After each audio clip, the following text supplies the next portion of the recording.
Նախընտրական կրքերը թեժանում են քարոզարշավի 9-րդ օրվա խոստումները, կոշտ հայտարարություններն ու ակնհայտ սպառնալիքները։ Փաշինյանի պատկերով նախընտրական պաստառի վրա խաչ քաշելու համար մի կնոջ 9 ժամով ձերբակալել են վարչական իրավախախտում համարվող արարքի համար քրեական վարույթ է նախաձեռնվել։ Ուղղակի ապօրինությունը ինչ քրեական վարույթի մասին կարող է խոսք լինել։ Բաքուն միջամտում է Հայաստանի ներքաղաքական կյանքին, ինչ հաշվարկներ ու ռիսկեր են թաքնված Ադրբեջանի ակտիվության հետևում, թեման կքննարկենք Հայլուրի տարածաշրջանային վերլուծաբան ադրբեջանագետ Արման Բադալյանի հետ։ Իրանի դեմ լարվածության ֆոնին Թրամփի Պեկին այցը, Պուտինի սպասվող ուղևորությունը, Չինաստան ու Բրիքսի զգուշավոր լռությունը, աշխարհաքաղաքական ինչ դրություն է Իրանի շուրջ, մեր տաղավարում կվերլուծի Հայլուրի վերլուծաբան Իրանագետ Սաթենիկ Թարվերդյանը։ Ռուսները եւս երկու գյուղ են իրենց վերահսկողության տակ վերցրել Խարկովի մարզում, ուկրաինացիները առաջ են գնում օդում, Մոսկվայի ուղղությամբ կրկին ԱԹՍ-ների գրոհներ են կասեցվել։ Եվ աշխարհի աղմուկից հեռու մի կտոր երջանկություն կորեական դրախտից, հեքիաթային տեսարաններ ծաղկող երկրից։ Տպավորություն է, թե կարող ես թռչել։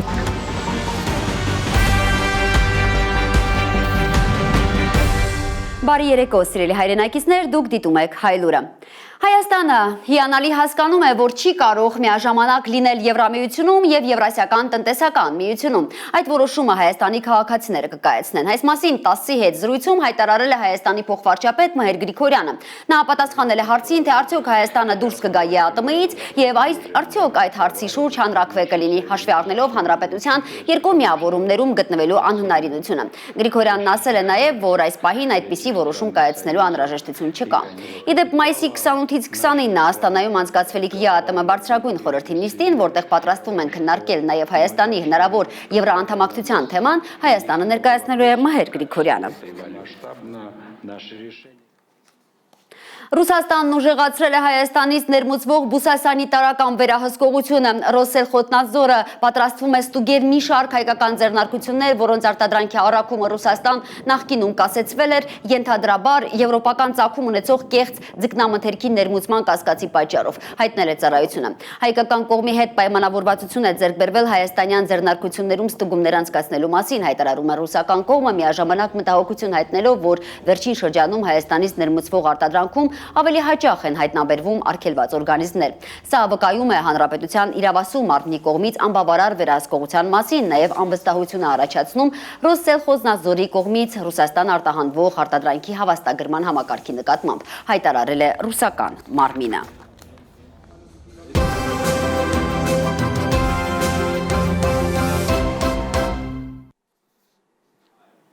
Ժողովուրդը, որը չի հարգում իր հերոսներին, հերոսներ չի ունենում, այսպես է արձագանքել Հայաստան դաշինքի առաջնորդ Ռոբերտ Քոչարյանը գործող իշխանության ներկայացուցիչների այն մեղադրանքներին, թե ընդդիմությունը չափազանցնում է 44-օրյա պատերազմի զոհերի թիվը։ Արցախի առաջին եւ Հայաստանի երկրորդ նախագահը մի պարզ հարց է տվել. երբ այդ երիտասարդներին զորակոչել եք, ցուցակներ ունեցել եք, թե ոչ, մարդիկ անուն, ազգանուն ունեցել են, թե ոչ։ Հիմա ասում ենք, հրապարակեք, հարգեք այդ մարդկանց հերոսությունը, տպագրեք մի հուշամատյան սարքեք։ Եթե մենք սխալվում ենք, ներողություն կխնդրենք։ Վեդիում եւ Արարատում քարոզարշավի ժամանակ հնչած կարևոր մտքերը առանձնացրել է Լիլիթ Խալաթյանը։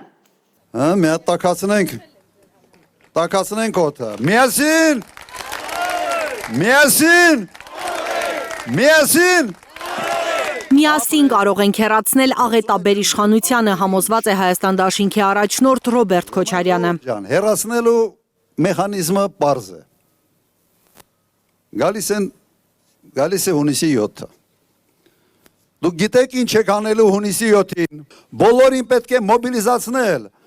որովհետև այսօր մենք ունենք թշնամի ներսում եւ այդ թշնամի ներսից բացում է Հայաստանի դարպասները Ադրբեջանի համար։ Էլ ինչ պիտի անի Նիկոլ Փաշինյանը, որ անգամ մեկ հայ չաջակցի նրան։ Հայաստան դաշինքի վարչապետի թեկնածու Ռոբերտ Քոչարյանը վեդեցիներին հիշեցնում է, ինչ աղետներ բերեց Փաշինյանը Հայաստանի գլխին։ Հրահրեցին պատերազմ, պարտվեցին, տվեցին 5000-ից ավել զոհ, վիրավորներ, հողեր, հասան Հայաստանի հողերին, Հայաստանի հողերը տվին։ Հիմա էլ ինչ կարող են անել։ Երևի մնացել է մեկ բան է, ժողովրդին սոված թողել։ Ոնց ենք ուզում ապրել ընդհանրապես։ չունենալ բարեկամ, չունենալ դաշնակից, լինել մենակ այստեղ, ամբողջ հույսը կապել Ալիևի կամքի հետ, Ալիևի կմաչույքի հետ, սա ենք մենք ուզում։ Նայեք, երբ մենք մեղադրում ենք իրենց, որ պատերազմ եք հրահրել եւ ավելի քան 5000 զոհ ենք տվել, ինչ են մեզ ասում։ Խի եք թիվ ավելացնում։ 5000 չի քիչ է, հատկապես մի պաշտոնյա կա, Հայաստանի ամենից թքամ պաշտոնյան, թքող պաշտոնյան, չգիտեմ ճիշտ բառը ոնց է այստեղ կարելի կիրառել, մարդկանց երեսի թքող։ Ինչու մինչ օրս իշխանությունը չի հրապարակում հերոսացած հայորդիների անունները, հարցնում է Քոչարյանը։ Այդ երիտասարդներին, որ զորակոչել եք, զինկոմիսարիատներով ցուցակներ ունեցել եք, թե ոչ։ Մարդիկ անուն ազգանուն ունեցել են, թե ոչ։ Ովքեր են հանուն հայրենիքի կյանքը զոհել, ինչու նրանց չի ճանաչում Հայաստանի Հանրապետության քաղաքացին։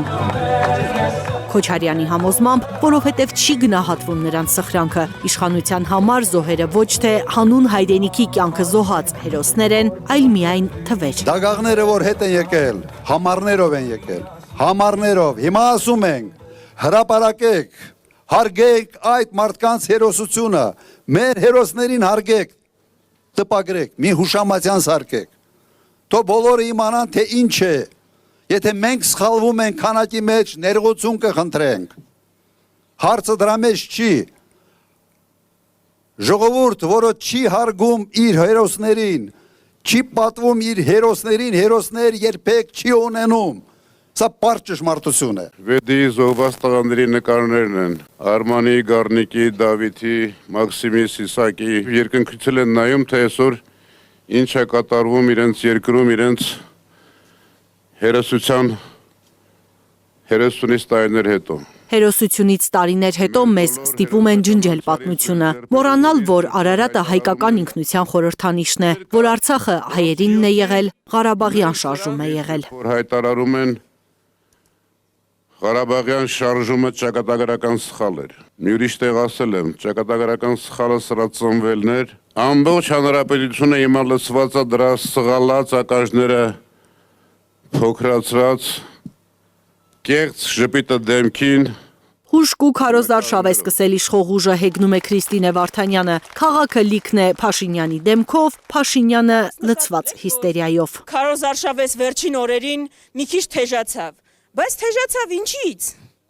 Իշխող ուժի հիստերիայից։ Նկատել եք ինչ բառապաշարով սկսեցին խոսել, նկատել եք ինչ անկանոն շարժումներ սկսեցին անել, երի վերադառնալ անպատասխանատու հայտարարություններին, հասնել այնտեղ, որ մտնում են մարդկանց, ասում են բարև ձեզ, մարդիկ ասում են այ մարդ չենք ուզում ձեզ տեսնենք, ամենավատ օրն է, որ ձեզ տեսնում ենք, ասում են ոչինչ, ոչինչ, ժողովուրդ ջան,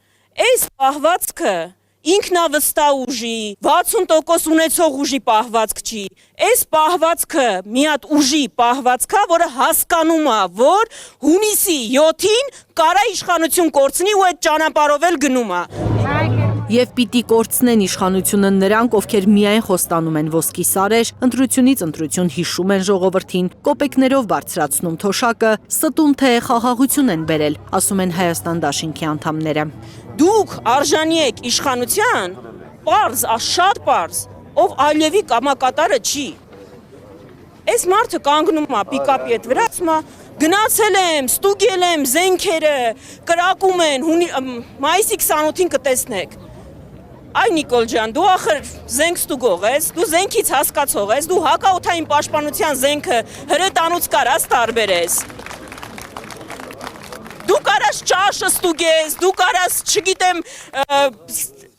խոս խանձես, դու ստուգող ես, սուերն էլ էիր ստուգել, կրակեցին այդ սուերը, չէիր կարողացել հասկացնալ հրթիռ ունեն հետը, թե չունեն, ժողովուրդ ջան, դուք սենց իշխանության արժանի չեք։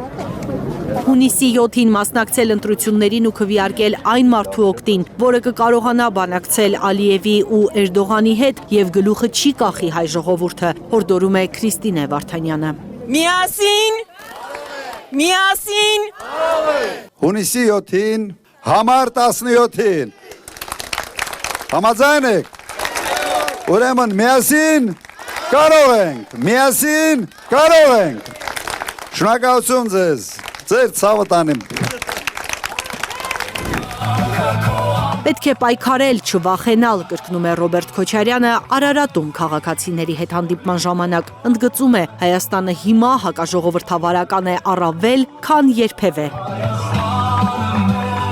Հայաստանի ամբողջ պատմության մեջ այդքան քաղբանդարկյալ իրենց հրճակած, հայտարարած մարդ չի եղել, ինչքան միայն այս 6 ամսում, երևի այս վերջի 6 ամսում կան Հայաստանում։ Սա լավ, միջև ուր, միջև երբ։ Եվ ինչի համար, հանուն ինչի։ Հանուն նրա, որ Ալիևի կամքը լինի Հայաստանում, կարծում է երկրորդ նախագահը։ Նկատում է, Փաշինյանն այնքան նվիրված է Ադրբեջանի նախագահին, որ ցանկացած վիրավորանք հանդուրժում է, եթե այն դրված է Ալիև անվան կողքին։ 2 օր առաջ էր, որ ասացի այդ համբալ բառը բան դարավ, չէ՞, մի քիչ շրջանառության մեջ մտավ, ահավոր նեղացան։ Շատ նեղացան։ Բայց հեչ չեն նեղացել մեկ արտահայտությունից, որ ասել եմ Ալիևի տուզիկն է։ Չի նեղացել։ Ուրեմն կապ չունի, թե այդ մարդուն դու ինչ ես ասում։ Ալիև բառը կպցրու, ամեն ինչ մարսելու է։ Հիմա չգիտեմ, լավ է համբալն ես, թե Ալիևի տուզիկը։ Ալիևի համբալը, երևի, սա ընդունելի կլնի, սա կլնի ընդունելի։ Ոչ Ալիևն է մեզ պետք, ոչ Ալիևի համբալը, ասում է դաշինքի առաջնորդը, հորդորում ձգել գոտիները, դնել գլխարկները, անտեսել և կիզիջարևը և ամպրոպը, որովհետև միասին կարող ենք։ Գները գլխարկ եմ հակել, այնքան հանդիպումների մեջ ենք, որ լավ վարվելու ենք։ Այս գլուխը հալա պետք է գալու երկրի։ Պարոն նախագահ, մենք ամեն ինչ անելու ենք միջով վերջի շունչը։ Լիլիթ Խալաթյան, Անիղան Դիլյան, Հայլուր։ Հայաստան դաշինքի անդամ Ագնես Ախամոյանը արձագանքել է վարորդական վկայականներից զրկված մարդկանց վարելու իրավունքը վերականգնելու ՔՊ կուսակցության ղեկավարի խոստմանը։ Փաշինյանն այսօր հայտարարել է, որ արդեն 1 տարուց ավելի վարորդական վկայականներից զրկված մարդիկ նորից վկայականներ կստանան առանց քննության։ Նախընտրական բարեգործություն է համարել Խամոյանը Փաշինյանի այս խոստումը, նշելով, որ իրենք պատրաստվում են այդ խնդիրը լուծել քրեական եւ վարչական համաներմամբ, բեռնաթափելով կալանավայրերը։ Ես իհարկե հասկանում եմ, որ սա մեծ ոգևորություն է առաջացրել, հատկապես այն համատեքստում, որ եթե նախկինում միջինում 700-ից 800 վարորդ էր զրկված լինում վարորդական իրավունքից, ապա 2025 թվականին վարորդական իրավունքից զրկված անձանց թիվը 5435-ը, պատկերացնում եք, ու հենց այս իշխանությունների օրոքը առանց վարորդական իրավունքի մեքենա վարելը քրեականացվել։ Ու այսօր կալանավայրերում մարդասպանների հետ նստած են մարդիկ, իրական հանցագործների հետ նստած են մարդիկ, ովքեր առանց վարորդական իրավունքի մեքենա են վարել։ Ես իհարկե չեմ արդարացնում առանց վարորդական իրավունքի մեքենա վարելը, բայց մարդիկ են նստած, ովքեր մահվան պատճառ չեն հանդիսացել, վթարի պատճառ չեն հանդիսացել, ովքեր վնաս չեն հասցրել, պարզապես տունը եւ ընտանիքը իրենց պահելու համար, իրենց ապրուստի միակ միջոցը, քանի որ օրինակ այս դեպքում տաքսի վարելն է եղել, մարդը առանց վարորդական իրավունքի մեքենա է վարել։ Ու ինչ պետք է անի այս դեպքում պետությունը։ Պետությունը ոչ թե պետք է հատվածական լուծումներ առաջարկի եւ մոտեցում ցուցաբերի։ Պետությունը պարտավոր է համալիր անդրադառնալ խնդիրներին։ Դրա համար ինչ ենք առաջարկում մենք։ Մենք առաջարկում ենք քրեական եւ վարչական համաներում։ Համաներումը մարդասիրական քայլ է, իսկ Հայաստանի Հանրապետությունում վերջին անգամ համաներում կիրառվել է 2018 թվականին։ Դա կլուծի կալանավայրերի բեռնաթափման հարցը։ Այսօր նախաքննական մարմիններում բազմաթիվ գործեր են հարուցված ճանապարհատրանսպորտային պատահարների դեպքերով։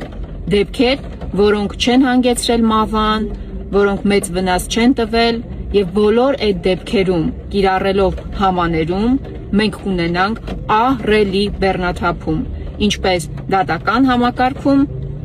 ինչպես կալանավայրերում, այնպես էլ իրավապահ մարմիններում։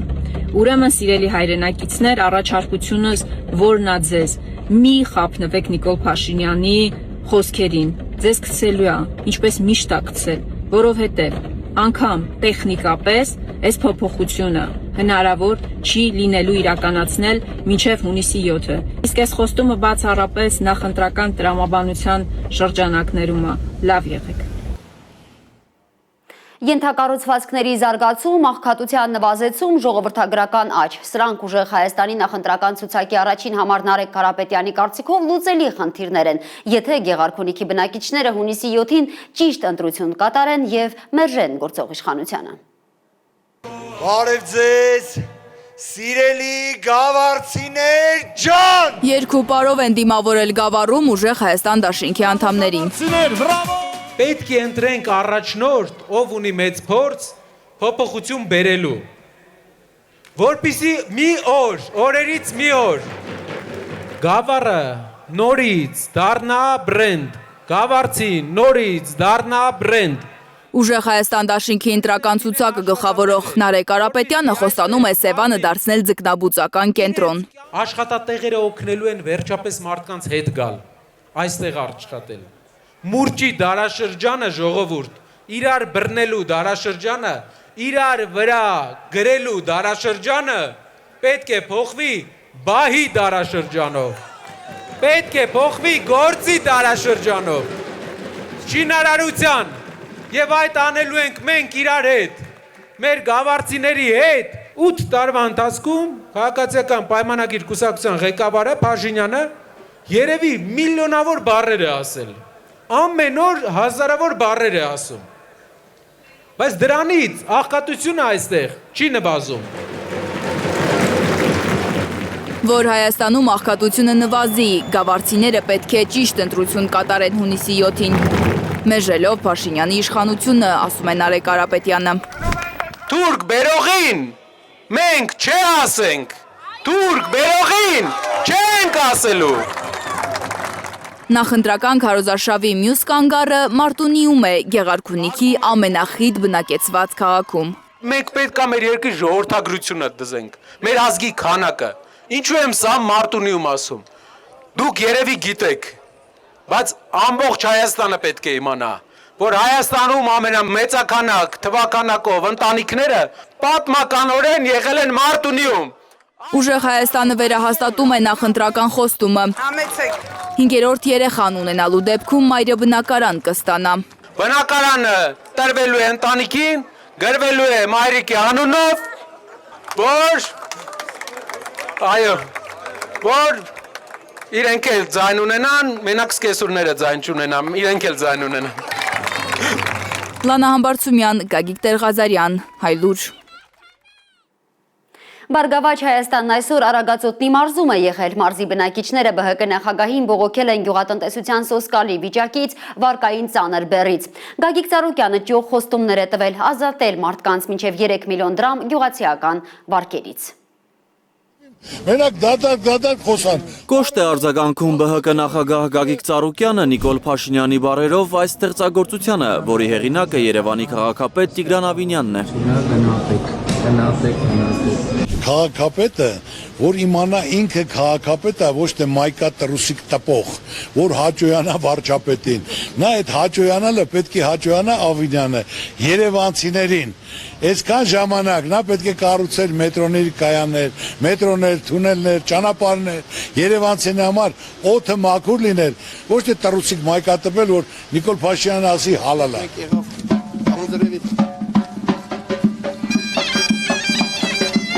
Արագածոտնում է այսօր Բարգավաճ Հայաստան կուսակցության քարոզարշավի հասցեն։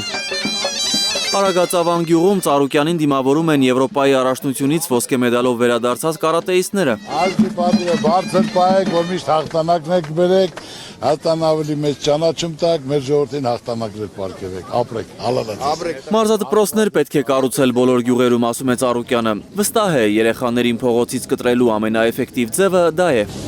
Ավելի քան 6000 բնակիչ ունեցող Արագածավանում մարդիկ գանգատվում են ԲՀԿ նախագահին, որ իրենց եկամտի միակ աղբյուրը հող մշակելն այլևս ձեռնտու չէ, պետությունը անտեսում է իրենց։ Ինչի են հասցրել այս գյուղատնտեսությունը,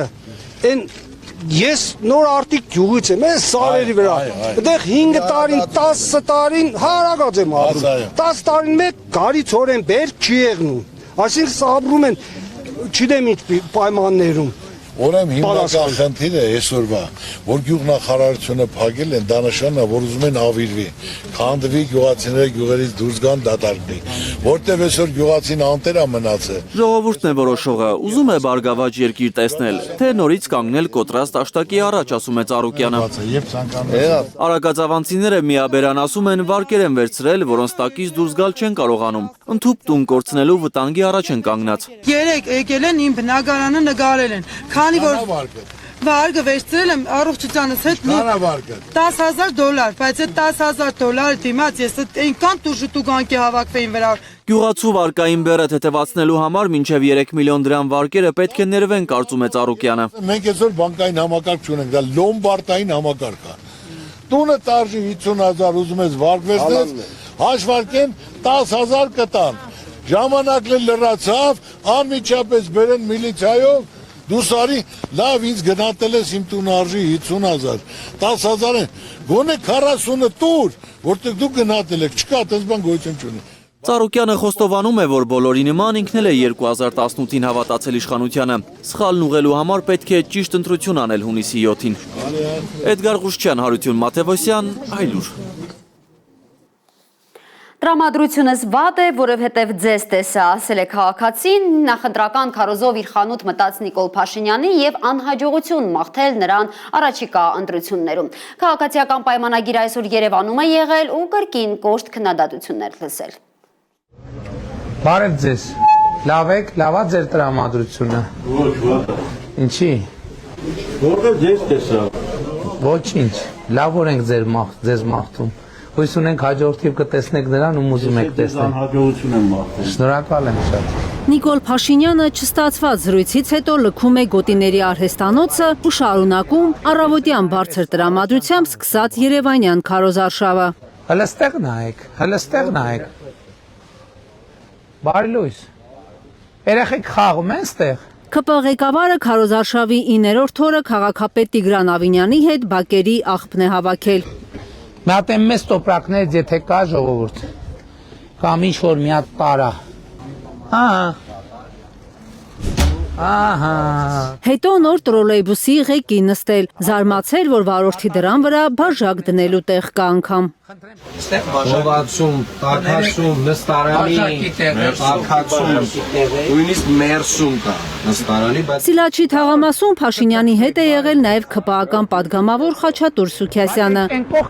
Այստեղ աջակիցների հետ շփումները ոգևորել են ԿՊ ղեկավարին։ Ասում են Երևանի կենտրոնում մենք կողմնակից չունենք։ Բարև ձեզ։ Բարև եղբայր։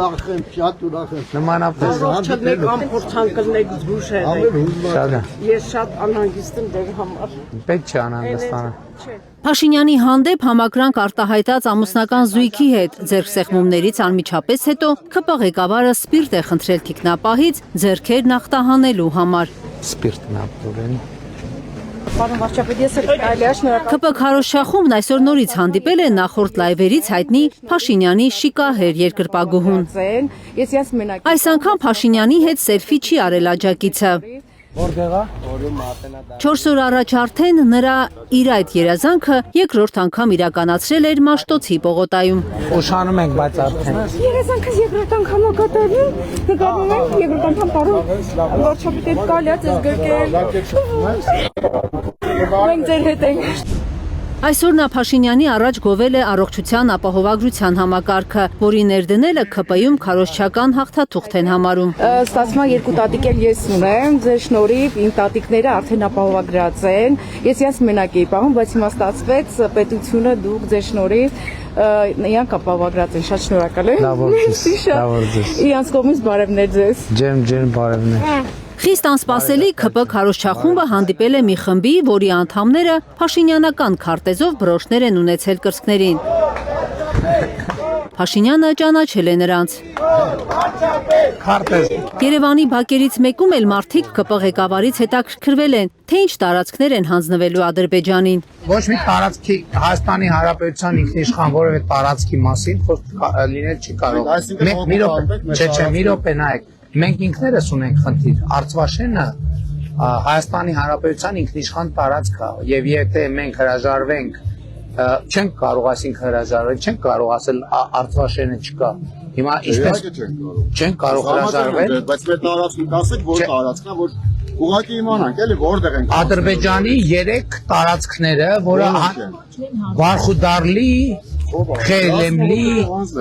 չէ, դա սահմանազատման արդյունքում մենք լուծումներ պետք է գտնենք, թե ինչ ենք անում, որովհետև եթե Արցվաշենը հետ է գալիս ամբողջությամբ, չի կարա չգա։ Չի կարա չկա, կարա լինի համաձայն։ Ստացվում ենք մի օկուպանտ ենք, պարոն Փաշինյան, որ Ադրբեջանի տարածքները։ Լսեք, հիմա այդ բաները,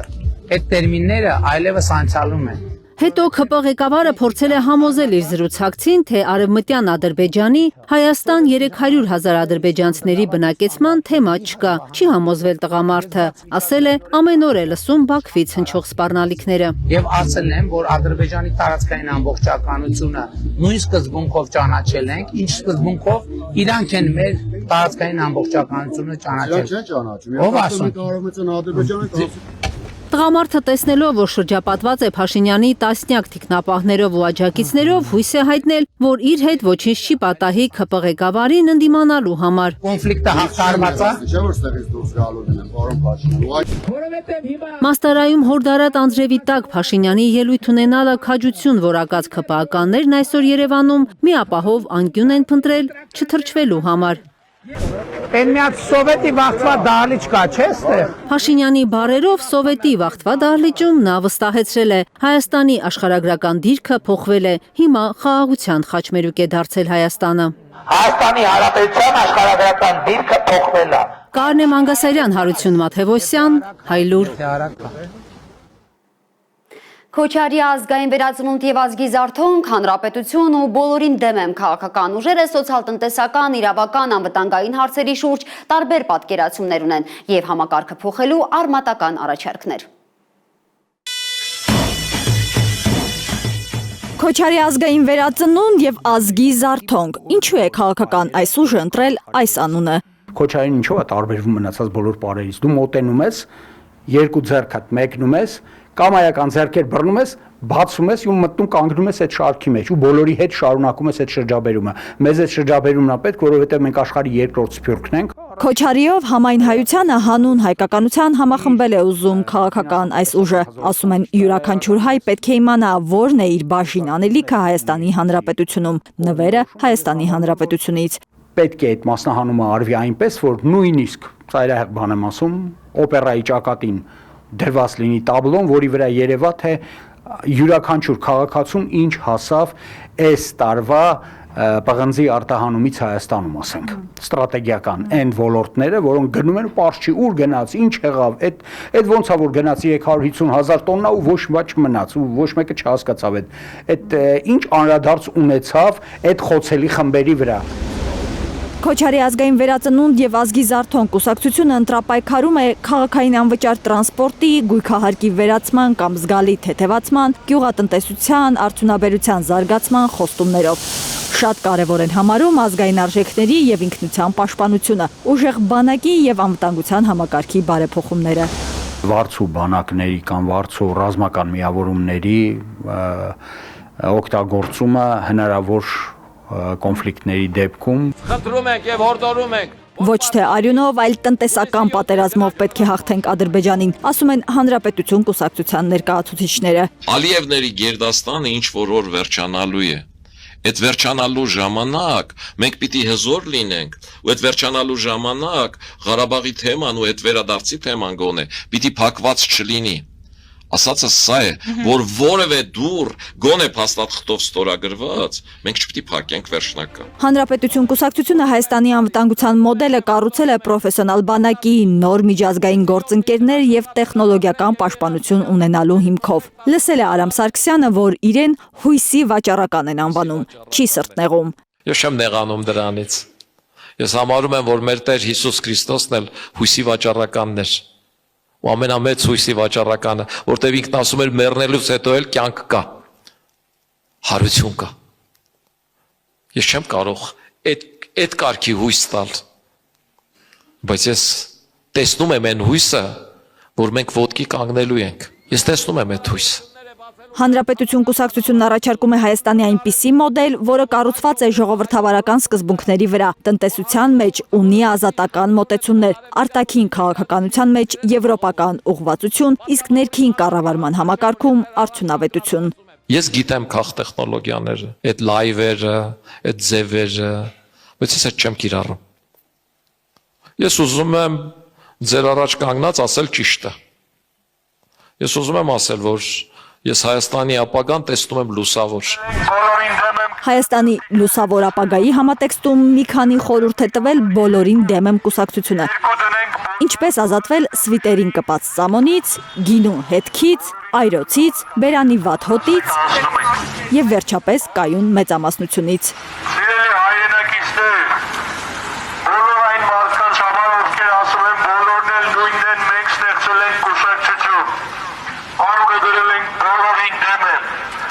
Քաղաքական համակարգը փոխելու առաջարկների փաթեթ է ներկայացրել քաղաքական այս ուժը։ Ընտրական համակարգի փոփոխություն, կայուն մեծամասնության մեխանիզմի վերացմամբ, ընտրական շեմի իջեցում մինչև 1%, քվեաթերթիկում բոլորին դեմ տարբերակի վերադարձ, 100 օրյա կառավարում որպես ժամանակավոր իշխանության մոդել, կուսակցության ինքնալուծարում եւ նոր ընտրությունների կազմակերպում։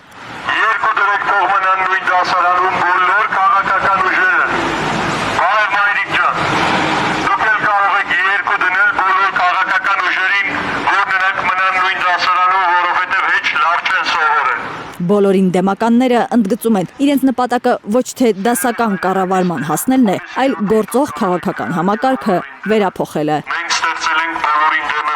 Աթիս Քեսյան, Նորա Շարբաթյան, Գագիկ Տեր-Ղազարյան, Հայլուր։ Փաշինյանի պատկերով պաստառի վրա խաչ քաշելուց հետո քաղաքացու ձերբակալությունը իրավական քննարկումների նոր արիք է բարձրացրել։ Փաստաբան Ռուբեն Մելիքյանի խոսքով արարքը վարչական բնույթի է, սակայն վարույթը զարգացել է քրեական տրամաբանությամբ։ Դեպքի արդիվ արդյոք քրեական վարույթ կա, քննչական կոմիտեն Հայլուրից գրավոր հարցում է պահանջել։ Փաշինյանի պատկերով պաստառի վրա ֆլոմաստերով խաչ քաշելու համար 9 ժամ անազատության մեջ է եղել իշխանությունից դժգոհ մի կին։ Ձերբակալվելու պահին հասցրել է փաստաբան Ռուբեն Մելիքյանին հայտնել իր հետ պատահածի մասին։ Զանգ ստացա, որ տեղ կարճ ասաց, որ գտնվում է մետրոպոլիտենում, ֆլոմաստերով խաչ է քաշել ինչ-որ պաստառի վրա Նիկոլ Փաշինյանը պատկերով եւ այս պահին իրեն ձերբակալում է։ Ռուբեն Մելիքյանը կնոջն ասել է, որ վարչական խախտում է արել եւ 3 ժամից պետք է բաց թողնեն նրան։ Խնդրել է ազատ արձակելուց հետո նորից զանգել։ Բայց 3 ժամից զանգ չստացա, ինքս հետ զանգեցի այդ համարով, ինչեւ ուշ երեկո որևէ կերպ չէր արձակվում եւ ենթադրեցի, որ ուրեմն անազատության մեջ է։ Երկար ժամանակ փաստաբանի հետ կապ չի հաստատել կինը։ Հեռախոսը անհասանելի է եղել։ Երեկոյան ժամը 10-ին մոտ անծանոթ հեռախոսահամարից զանգ է ստացել փաստաբանը։ Ենթադրաբար քննիչի հեռախոսից։ Կինը Ռուբեն Մելիքյանին ասել է, որ ոչ թե վարչական իրավախախտման, քարոզչական պաստառը պոկելու, պատռելու, դրա վրա գրառումներ կատարելու կամ վնասելու համար է ձերբակալվել, այլ քարոզչությանը խոչընդոտելու։ Իսկ դա արդեն քրեական հանցանք է համարվում։ Ըստ փաստաբանի, ավելի ծանր հոդվածով է քրեական վարույթ նախաձեռնվել, որ հիմք լինի արգրավել կնոջ հեռախոսը։ Անկի ապօրինություն է, որովհետև եթե ինչ-որ մի արարք ուղիղ նախատեսված է վարչական իրավախախտումների վերաբերյալ, ինչ քրեական վարույթի մասին կարող է խոսք լինել, եւ դրա պատճառը երևի հեռախոսները պահելն էր, որտեղ հեռախոսները ձեռքից առել են, որ հասկանային ով է ինչ է։ Փաստաբանն ահազանգում է, կինը 9 ժամ զրկված է եղել փաստաբան ունենալու իր իրավունքից։ Իրավապահները կնոջ հեռախոսը հետ չեն տվել։ Հայլուրը քննչական կոմիտեից փորձել է ճշտել, քրեական վարույթ կա նախաձեռնված։ Կոմիտեն գրավոր հարցում է պահանջել։ Լանա Համբարձումյան, Հայկ Ավանեսյան, Հարություն Մաթևոսյան, Հայլուր։ Անտեղյակ բեղաբար կառավարություն Facebook-ում գրել է Հայաստան խմբակցության պատգամավոր Արթուր Խաչատրյանը, տեղադրելով Հայաստանի արտգործնախարարությունից ստացած հարցման պատասխանը։ Արթուր Խաչատրյանը կառավարությունից հետաքրքրվել է ինչպես է ծախսվել կամ ծախսվելու հիբրիդային սպառնալիքներին դիմակայելու համար Եվրամիության տրամադրած կամ տրամադրելիք 12 միլիոն եվրոն։ Ստացել եմ արտգործնախարարության պատասխանը տեղյակ չենք։ Ինչ որ մի բան տրամադրվել է կենտրոնական ընտրական հանձնաժողովի, մնացածը ՀԿ-ներին, անկախ լրագրողներին եւ այլն, գրել է Խաչատրյանը։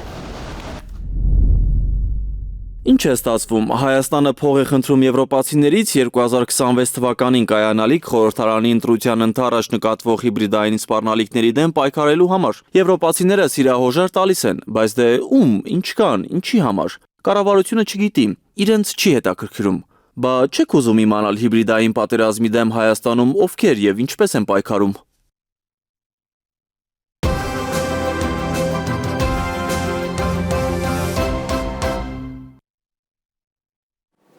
Այս շաբաթ ադրբեջանական մեդիան նույնպես իր ուշադրության կենտրոնում է պահել Հայաստանի նախընտրական քարոզարշավը։ Թիրախում հիմնականում ընդդիմության թեզերն են եղել, ադրբեջանական մամուլը ընդդիմությանը ռևանշիստ է անվանել, դրան հակադրելով Փաշինյանին, որ Բաքվի քարոզչամեքենայի ձևակերպմամբ ռեալիստ քաղաքական գործիչ է, որը հասկացել է տարածաշրջանային իրողությունները եւ հրաժարվել է պատմական արդարության հետևից գնալու վտանգավոր թեզերից։ Արդյոք սա միջամտություն չէ Հայաստանի ներքաղաքական կյանքին, այս հարցը կքննարկենք Հայլուրի տարածաշրջանային վերլուծաբան ադրբեջանագետ Արման Բադալյանի հետ։ Բարի երեկո, Արման։ Բարի երեկո, Ծովինար։ Արման, կարող ենք ասել, որ ադրբեջանական մեդիան իր ողջ քարոզչական հնարավորությունները ներդրել է Հայաստանում խորհրդարանական ընտրություններին միջամտելու համար։ Ինչ ենթատեքստ, հաշվարկներ ու ռիսկեր կան Բաքվի այս քաղաքականության հետևում։ Այստեղ Ադրբեջանը ծովինար գործում է շատ հստակ քաղաքական հաշվարկով, Բաքուն փորձում է վախի մթնոլորտ ստեղծելով ուղղակիորեն ազդել հայ ընտրողի քվեի վրա։ Նրանք դրա համար օգտագործում են նաև հայկական մեդիա դաշտում շրջանառվող հոլովակները։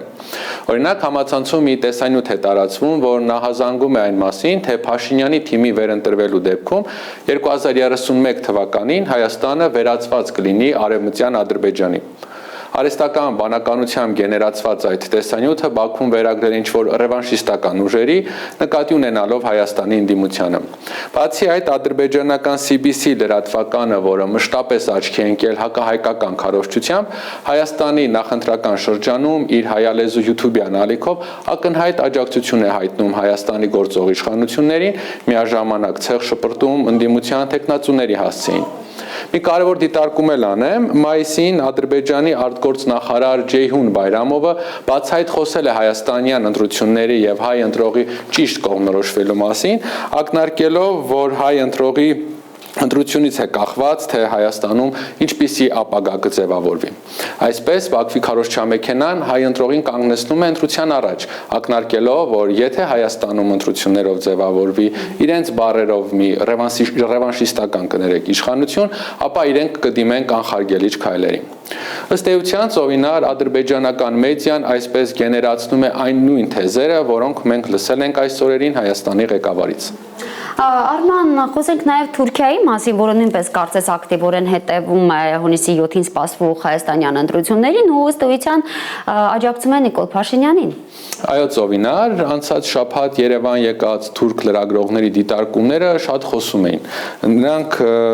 նշում էին, թե հայ երիտասարդները մտածում էին միայն փողի եւ վիզայի մասին, մինչդեռ նրանց սովորեցնում են հող զավթել։ Բացի այդ, Թուրքիայի փոխնախագահ Ջևդետ Յիլմազի երևանյան այցն ու Անի կամուրջը նորոգելու մասին ստորագրված այդ արձանագրությունները ունեին հստակ տողատակեր։ Թուրքական մեդիայում անգամ բաց տեքստով գրում են, որ Թուրքիան, Ադրբեջանը եւ Արևմուտքը ցանկանում են, որ ընտրություններում հաղթի Փաշինյանը, իսկ թուրք փորձագետները գովերքում են վարչապետի կրծքին ամրացված քարտեզ կրծքանշանը։ Ծովինար ստացվում է, որ տարածաշրջանային խաղացողները ուղղակիորեն խաղադրույք են կատարում Հայաստանի ներքաղաքական դաշտում։ Թուրքիայի համար այսօր ստեղծվել է բացառիկ նպաստավոր վիճակ ու նրանք ուզում են անշրջելի դարձնել իրենց հաջողությունը։ Փաշինյանի կրծքանշանը, որ ուրախացրել է թուրքերին, իրականում Անկարայի եւ Բաքվի համար խորհրդանշում է Հայաստանի հրաժարումը Արցախից ու ցեղասպանության ճանաչման գործընթացից։ Իսկ Անի կամրջի վերականգնումը թուրք լրագրողների այդ հեգնական թեզերը փողի ու վիզայի մասին ունեն հայաստանցիների վրա հոգեբանական ներգործության հստակ նպատակ։ Հայ ընտրողին ներշնչել, որ անվտանգությունն ու բարեկեցությունը հնարավոր են միայն Անկարայի ու Բաքվի հետ ընկերություն անելով։ Արևմուտքի լուր աջակցությամբ թուրք-ադրբեջանական տանդեմը հունիսի 7-ի ընտրությունները դիտարկում է որպես պատմական շանս Հայաստանի հասարակության ձեռքով լեգիտիմացնելու իրենց հաղթանակը ու որ ամենակարևորն է աշխարհաքաղաքական տեսանկյունից Ռուսաստանի վերջնականապես դուրս հանել Հարավային Կովկասից, դռները լայն բացելով թուրքական աշխարհի համար։ Նաև Ադրբեջանի ներքին կյանքին անդրադառնանք Արման, վերջին շրջանում ադրբեջանական աղբյուրները ահազանգում են Ադրբեջանում շիա հավատացյալների, այսինքն իրանամետ քաղաքացիների զանգվածային ձերբակալությունների մասին, լուրեր կան հայտնաբերված ու կալանավորված հարյուրավոր մարդկանց մասին։ Ինչ է կատարվում։ Իրականությունն այն է, Ծովինար, որ արտաքինից կարծես թե նվազել էր Իրան-Ադրբեջան հարաբերություններում լարվածությունը, որը սրվել էր մարտին Նախիջևանի օդակայանին ԱԹՍ հարվածներից հետո։ Բայց փաստորեն Բաքուն օգտվում է Իրանում ստեղծված իրավիճակից ու քաղաքական լարվածություն է ստեղծում երկկողմ հարաբերություններում։ Ըստ ադրբեջանական մեդիայում տարածված տեղեկությունների, վերջին ամիսներին Ադրբեջանում ձերբակալվել է ավելի քան 220, իսկ որոշ տվյալներով նույնիսկ 500-ից ավելի շիա հավատացյալներ։ Պաշտոնական Բաքուն այս ձերբակալությունները հիմնավորում է նրանով, թե իբր այս հավատացյալները Իրանի լրտեսներ են, ներգրաված են թմրանյութերի շրջանառության մեջ կամ պետական հեղաշրջում են նախապատրաստում։ Բայց փաստացի Ադրբեջանը այս քայլերով փորձում է արմատախիլ անել ցանկացած իրանամետ կամ նույնիսկ անկախ կրոնական հոսանք, որն ապագայում կարող է քաղաքական սպառնալիք դառնալ իշխանությունների համար։ Գաղտնիք չէ, որ Ալիևի վարչակարգը պարզապես վախենում է սեփական երկրի ներսում շիա ակտիվիստների կազմակերպություններից ու երկրում ցանկացած պոտենցիալ ազդեցության օջախ նա չեզոքացնում է կամ այդ չեզոքացման անվան տակ իրականում ուժային դեմոնստրացիա է անում, ուղղված թե ներքին լսարանին եւ թե Իրանին։ Շնորհակալություն Արման, տարածաշրջանային զարգացումները քննարկում էինք Հայլուրի տարածաշրջանային վերլուծաբան ադրբեջանագետ Արման Բադալյանի հետ, իսկ Իրանի շուրջ իրադարձություններին կանդրադառնանք քիչ անց։ Հիմա ռուս-ուկրաինական ճակատ տեղափոխվենք, պաշտոնական Մոսկվան հայտնել է Խարկովի մարզում ևս 2 գյուղ իր վերահսկողության տակ վերցնելու մասին։ Փոխադարձ օդային հարվածներ են եղել նաև այսօր, Կիևն ու Մոսկվան զոհերի, վիրավորների եւ վնասված քաղաքացիական ենթակառուցվածքների մասին են հայտնել։ Խարկովի 2 գյուղ է անցել Ռուսաստանի վերահսկողության տակ, գործողությունները Բարովայա եւ Կուտկովկա բնակավայրերի ուղղությամբ արևմուտք խմբավորման ուժերն են իրականացրել, հայտնել է Ռուսաստանի պաշտպանության նախարարությունը։ Ազատագրված է Կուտկովկան, շարունակվում են մարտերը մեծ Շապկովկայում։ Խմբավորումը հաջողություններ ունի Բուգոսլավյան եւ Ռուբցովյան ուղղություններում։ Գերասիմովը հայտնել է նաև, որ Նովիմիր, Դրուժելյուբովկա, Չեռնեշինա բնակավայրերի ուղղությամբ նույնպես ակտիվ ռազմական գործողություններ են իրականացվում։ Ուկրաինական կողմի տեղեկություններով Խարկովի ուղղությամբ անօդաչուների հարձակման հետևանքով մետրոյի կայարաններից մեկի մուտքն է վնասվել։ Ըստ Խարկովի քաղաքապետ Իգոր Տերեխովի, այդ հարվածների հետևանքով 1 մարդ է զոհվել։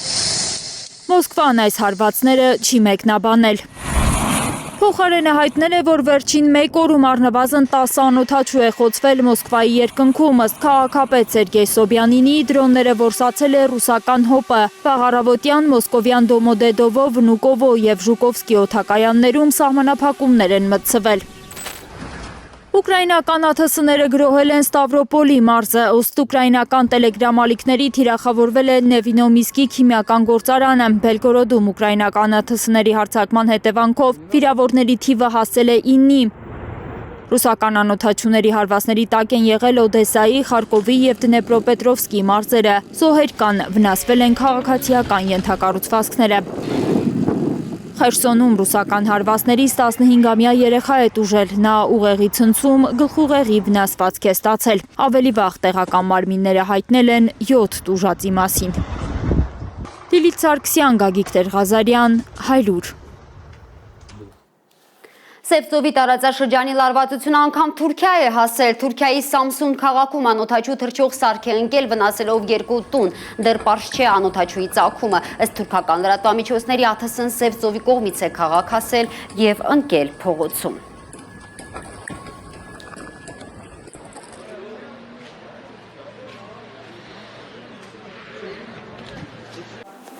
Իրանի շուրջ լարվածությունը թույլատնել չի հաջողվել նաև Հնդկաստանում ավարտված BRICS-ի հավաքում։ Ռուսաստանի, Հնդկաստանի, Չինաստանի, Բրազիլիայի, Հարավաֆրիկյան Հանրապետության հիմնադրած միջազգային այս կազմակերպությանը անդամակցում են նաև Իրանն ու Արաբական Միացյալ Էմիրությունները։ Թեման կքննարկենք Հայլուրի վերլուծաբան իրանագետ քրդագետ Սաթենիկ Թարվերդյանի հետ։ Բարի երեկո, Սաթենիկ։ Բարի երեկո, Ծովինար։ Փաստորեն մեծ ակնկալիքներ չարժեր ունենալ BRICS-ից հակամարտության կարգավորման ուղղությամբ։ Այո, ծովիներ, ինչպես որ ակնկալվում էր։ BRICS-ի հանդիպմանը միասնական հայտարարություն չարվեց, միայն Հնդկաստանի հայտարարությունից հայտնի դարձավ, որ BRICS-ի անդամ երկրները ունեն տարակարծություններ Մերձավոր Արևելքի իրավիճակի վերաբերյալ։ Կարծում եմ խոսքը գնում է Իրանի եւ Արաբական Միացյալ Էմիրությունների մասին։ Պատերազմի ընթացքում Իրանը հարվածում էր Միացյալ Էմիրությունների ամերիկյան ռազմաբազաներին։ Այս հանդիպման ժամանակ Իրանի արտգործնախարար Աբբաս Արաղչին մեղադրեց Միացյալ Նահանգներին Իրանի դեմ սկսված ռազմական գործողություններում անուղղակիորեն ներգրավվածություն ունենալու համար։ BRICS-ը ինչքան էլ որ հակարևմտյան հարթակ է, սակայն պետք է նշեմ, որ BRICS-ի անդամ երկրները կարծես խուսափում են համենայն դեպս ակնհայտ կերպով աջակցելու Իրանին։ BRICS-ի անդամ Չինաստանն ու Ռուսաստանը փորձում են խուսափել իրենց հարաբերությունները փչացնելուց արաբական երկրների հետ։ Իդեպ BRICS-ի արտգործնախարարների հանդիպմանը չէր մեկնել Արաբական Միացյալ Էմիրությունների արտգործնախարարը եւ իր փոխարեն ներկայացել էր արտգործնախարարության մեկ այլ անդամ։ Սաթենիկ, իսկ ինչ դիրքորոշում ունի Հնդկաստանը Իրանի շուրջ ստեղծված իրավիճակի վերաբերյալ։ Ծովիներ, փորձեմ այսպես բացատրել։ Հնդկաստանը աշխարհում նավթ ներկրող ամենամեծ ներկրող եւ սպառող ամենամեծ երրորդ երկիրն է, որը Հորմուզի նեղուցով է ստանում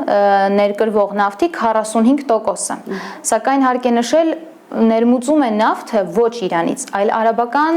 ծոցի այլ երկրներից։ Այս պատերազմի ընթացքում ասում են, որ Հնդկաստանը 7 տարվա դադարից հետո առաջին անգամ նավթ է գնել Իրանից, մասնավորապես ապրիլի սկզբին։ 2019 թվականից Միացյալ Նահանգները սահմանել էր պատժամիջոցներ եւ դրանից խուսափելու համար Հնդկաստանը չէր գնել նավթ Իրանից եւ այս պատերազմի ընթացքում 7 տարվա դադարի առաջին դեպքն էր գրանցվել։ Այսինքն անուղղակի աջակցություն է հայտնել այդ քայլով կարծես Իրանին։ Այո, այսինքն ցույց է տվել, որ ինչ որտեղ չի ենթարկվում ամերիկյան պատժամիջոցների։ Մյուս կողմից Հնդկաստանին դուր չի գալիս ԱՄՆ-Իրան հակամարտության կարգավորման գործում Պակիստանի միջնորդությունը։ Դելին նաև չի ուզում BRICS-ը դարձնել իրանական ճգնաժամի համար կարգավորման հարթակ, թեպետ Ռուսաստանի արտգործնախարարն էր BRICS-ը հարմար հարթակ համարել ճգնաժամի կարգավորման համար։ Պետք չէ նաև մոռանալ Հնդկաստանի եւ Իսրայելի միջև եղած գաղափարական գործընկերությունը։ Այս երկու պետությունները կարծես թե գաղափարական գործընկերություն ունեն տարածաշրջանի ծայրահեղ իսլամականացման դեմն առնելու նպատակով իշահ հինդուիզմի եւ հրեականության պահպանման։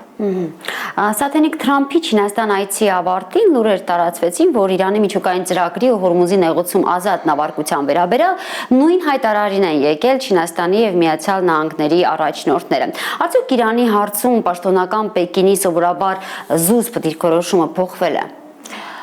Իրան-ԱՄՆ հակամարտության վերաբերյալ թվում է, որ Չինաստանն ու Միացյալ Նահանգները ունեն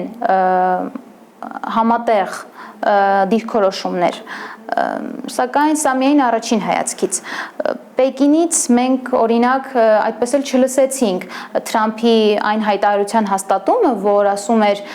Չինաստանն էլ չի ուզում, որ Իրանը ունենա միջուկային զենք։ Չինացի ակադեմիկոս իրավաբան Վիկտոր Գայոն է հետաքրքիր մեկնաբանություն անում։ Ասում է, որ Թրամփն ուզում է տեսնել արդյոք Չինաստանը պատրաստ է ուժ գործադրել Իրանի վրա այս ճգնաժամը լուծելու։ Նա ասում է, որ ոչ Չինաստանը դա կանի եւ ոչ էլ Իրանը դա կընդունի։ Կարծում եմ սրանով ամեն ինչ ասված է։ Եվ միակ բանը, որ Չինաստանը կարող էր անել, հորդորել Թրամփին դադարեցնել պատերազմը։ Իդեպ պատերազմի ընթացքում մենք արդեն գիտենք, որ Պեկինն էր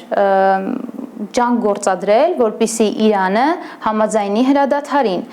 Սրանից ավել ինչ պետք է աներ Չինաստանը, որ լիներ Միացյալ Նահանգների սրտով։ Իդեպ մի ավելացում եւս Վիկտոր Գայոյի կողմից։ Ուշադրության է արժանի նրա այն միտքը, որն ասում է Չինաստանն ու Իրանը ճանաչում են իրար, ինչպես հավասարը հավասարի։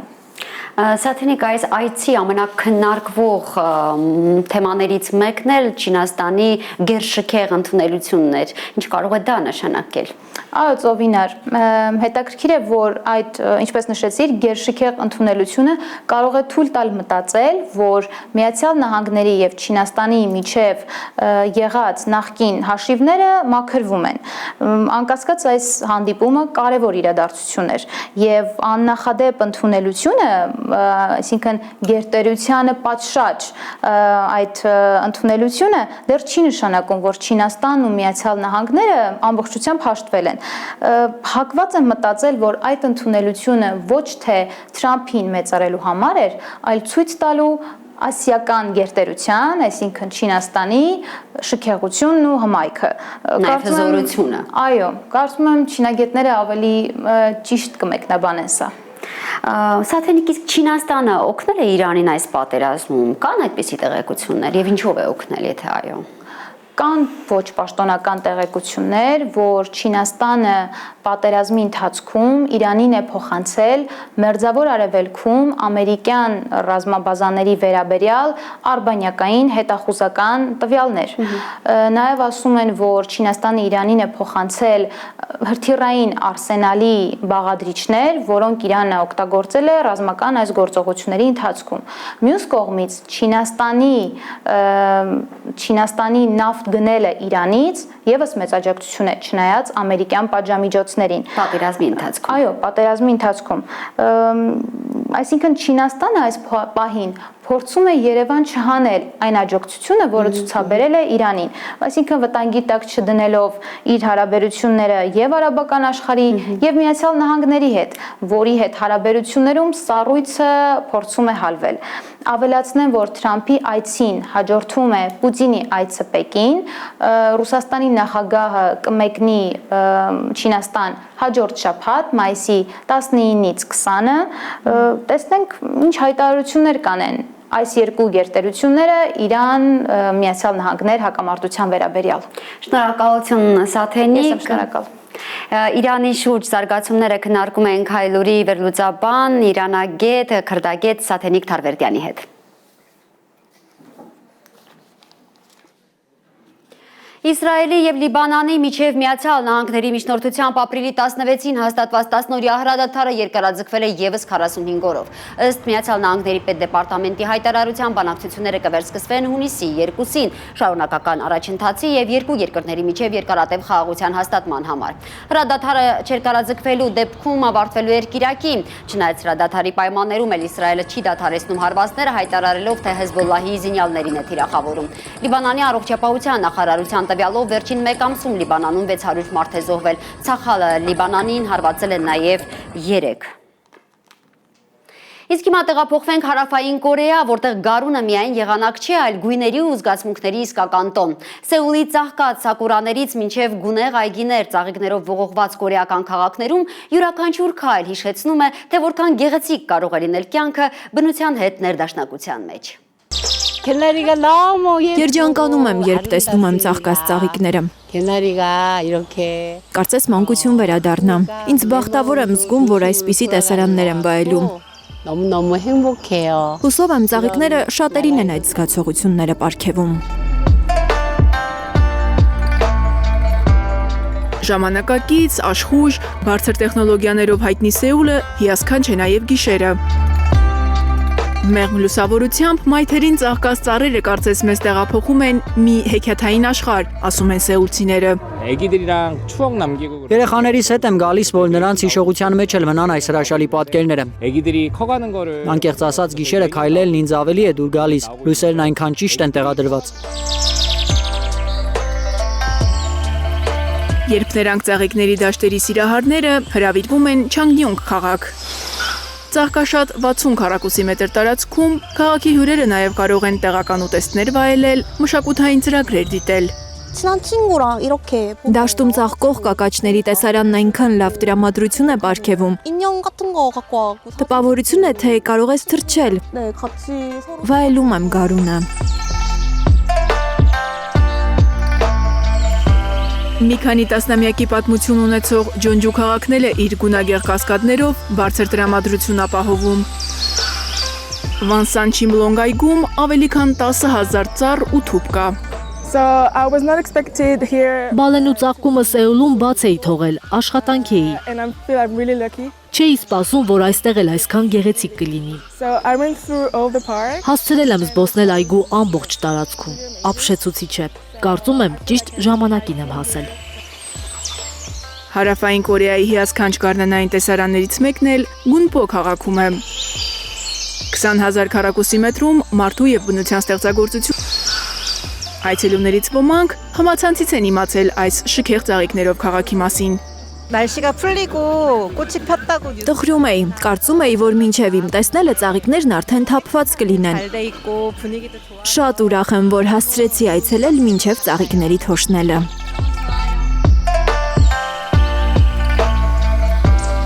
Հարավային Կորեայի ամենահին եւ ամենամեծ սալորենու այգիներից մեկն էլ է ծաղկել։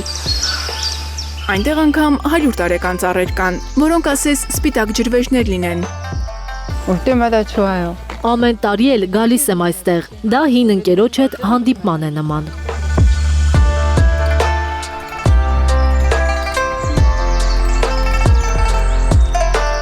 Բազմազբաղ աշխարհում ավելի հաճախ պետք է նետվես բնության գիրկը։ Հարավային Կորեայի գունագեղ այգիներով հմայվողներն ասում են, այստեղ գալով հասկանում ենք, որ մարդը բնության մեջ հյուր չէ, այլ դրա շարունակությունը։ Մարիամ Ամիրջանյան, Գագիկ Տրղազարյան, Հայլուր։ Սիրելի հայրենակիցներ, դուք դիտում եք Հայլուրը։ Շնորհակալություն ուշադրության համար։ Ամուր եղեք։